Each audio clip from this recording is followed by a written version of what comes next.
Okay, welcome back. Some more Dead by Daylight. We've got Bubba and doing a daily ritual.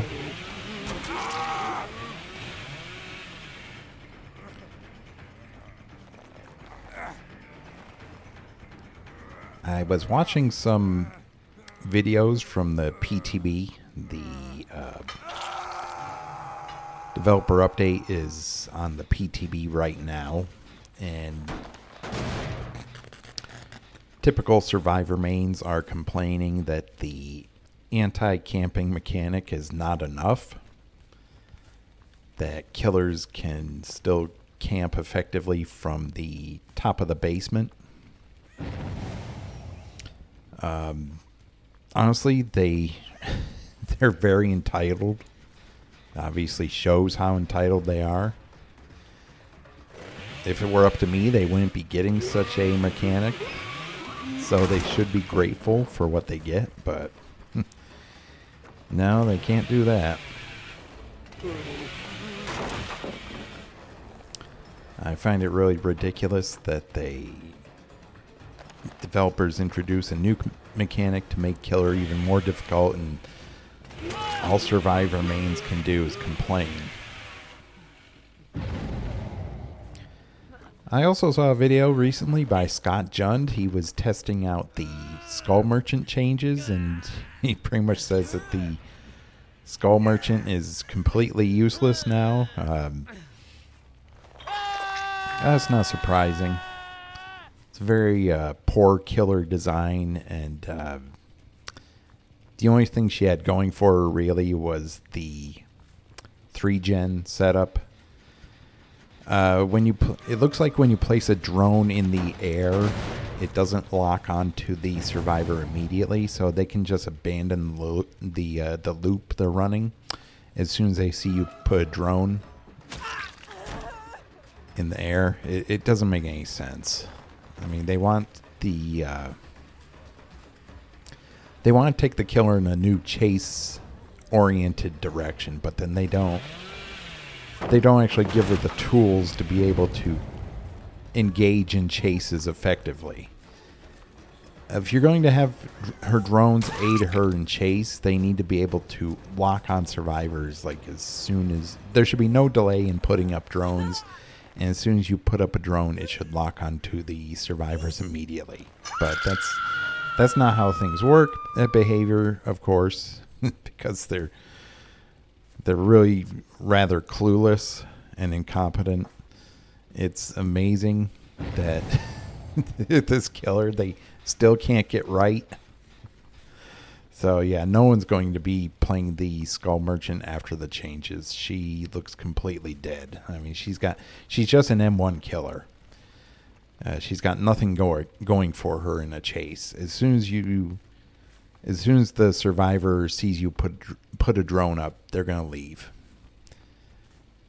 And it's not like the night where, if you run to a corner, he'll eventually get you. It's not like that at all. If you run to a corner, you'll get injured or whatever, but you don't have to worry about any of the drones actually coming after you.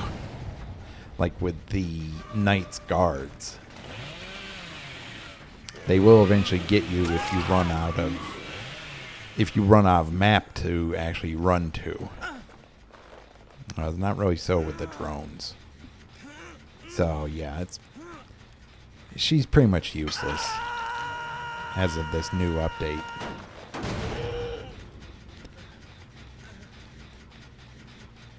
I really don't understand why they make such a horrible killer design in the first place, and then can't even salvage her to make her at least somewhat viable. Yeah, Scott was saying that basically every time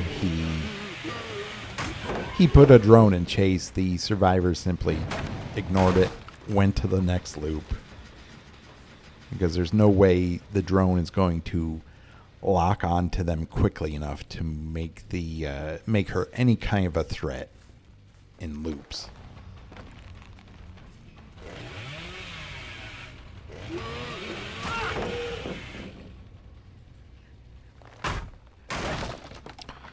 Apparently, the anti-camping mechanic, as I foresaw, does really nothing against Bubba. If you hit a survivor as they unhook themselves, the first sweep hits them only once. They have iframes. It looks like they have iframes throughout the duration of the first sweep. But if you go into a second sweep, you're still going to hit them. So it looks like the major thing with anti-camping is, at least one of the major problems with Bubba is his ability to camp like no other killer, and it doesn't look like they really fixed that. As I said, what I would do is just disable his chainsaw near hooked survivors, and when they are unhooked, either by themselves or by another teammate, make it so he can't restart his chainsaw for at least a few seconds. That would give the survivor enough time to get to another loop. I don't know whether they just can't code something like that. That's the reason why they haven't done it, but they seem to have trouble dealing with Bubba when it comes to his ability to camp. They still can't make him any less of an effective camper, even with the new mechanic coming out. So it looks like a failure all around for this company.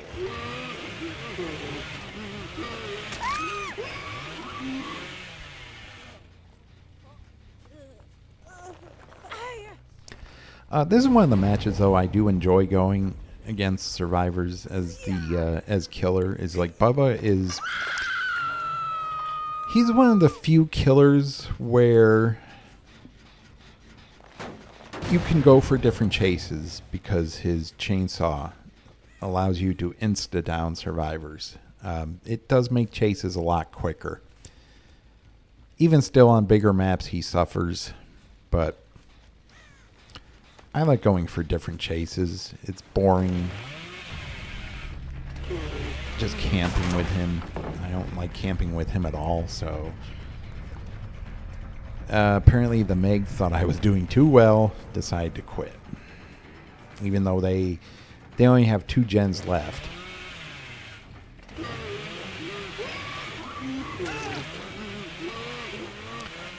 I don't know why you stayed there. Unless he thought he could put the pallet down in time.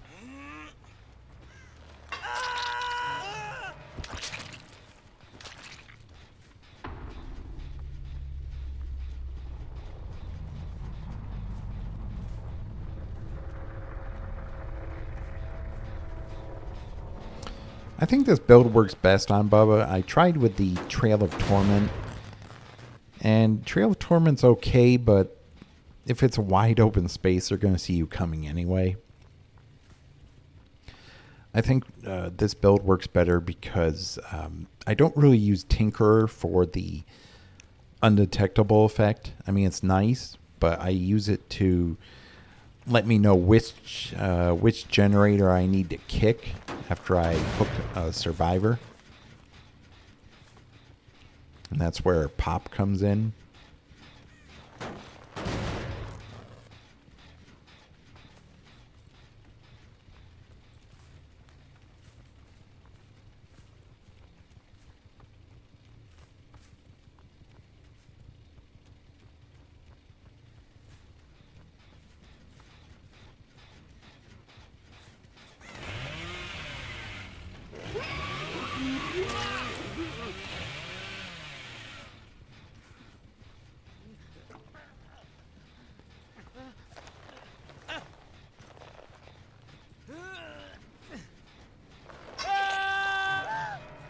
All right, well, this was a fairly enjoyable match. Something not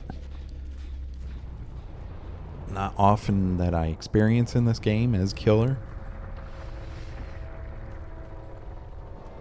But I do think Bubba, the nice thing about him is that he circumvents certain perks like made for this. Usually survivors don't want to stay injured, and he can down them in one shot with his chainsaw. So a perk like Made for this is not really all that useful when going against Bubba.